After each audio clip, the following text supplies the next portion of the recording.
Alors très clairement c'est la question qui revient le plus, du coup je vais prendre le temps de répondre à cette question le plus factuellement et le plus clairement possible pour que vous puissiez comprendre la question de l'implication potentielle de la France dans cette guerre. Et pour comprendre, je veux commencer par analyser et expliquer avec vous deux déclarations très importantes qui ont été faites par la France sur les 24 dernières heures.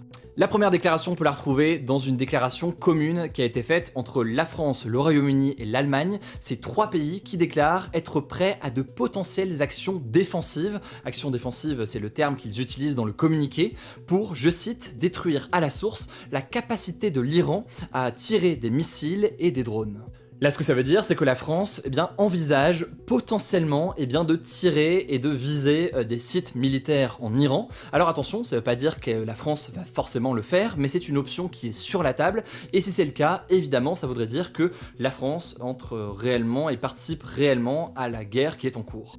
Au passage, ce qu'il faut noter, c'est que lors des premières déclarations, il y a eu très peu de mots de la France ou du gouvernement français sur la question des actions des États-Unis ou d'Israël. L'essentiel des déclarations ont porté sur les actions qui sont menées par l'Iran et qui sont vivement dénoncées aujourd'hui officiellement par la France. Et au passage, cette position globale de la France, elle fait débat parmi les différents partis politiques français, mais ça, on aura l'occasion d'en reparler dans une autre vidéo ou alors sur Insta.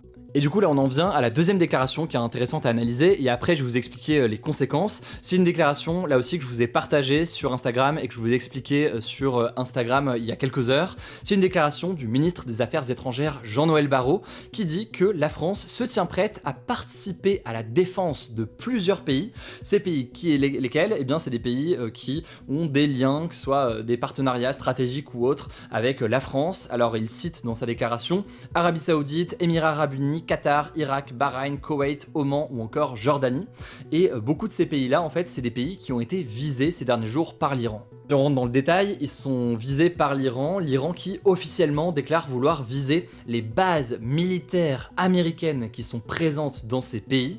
Ça, effectivement, il y a des bases militaires américaines qui ont été visées, mais dans les faits, ces frappes, elles n'ont pas touché que des bases militaires américaines. Dans certains cas, ça a fini par toucher des habitations ou des zones civiles. Alors, dans certains cas, ça peut être lié au fait que parfois, quand des missiles sont interceptés, il y a des débris qui peuvent tomber, y compris donc par exemple sur des habitations. Mais il n'y a pas eu que ça, il y a eu aussi des frappes sur certains lieux, des infrastructures civiles. On peut penser par exemple à des aéroports dans certains pays. On peut noter aussi qu'il n'y a pas que des bases américaines qui sont touchées. Par exemple, le port d'Abu Dhabi a été touché par une attaque de drones iraniens. Et il y a aussi une base navale française qui a été touchée. Ça s'est passé hier, on en a parlé là aussi.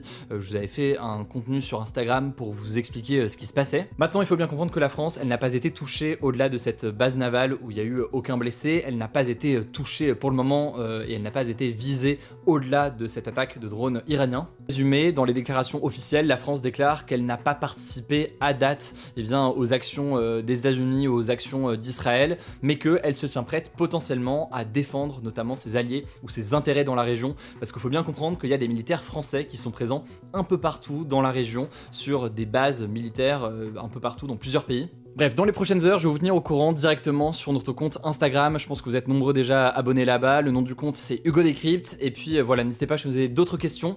Je vous tiens au courant, évidemment. Merci pour tous vos messages et on se tient au courant très vite.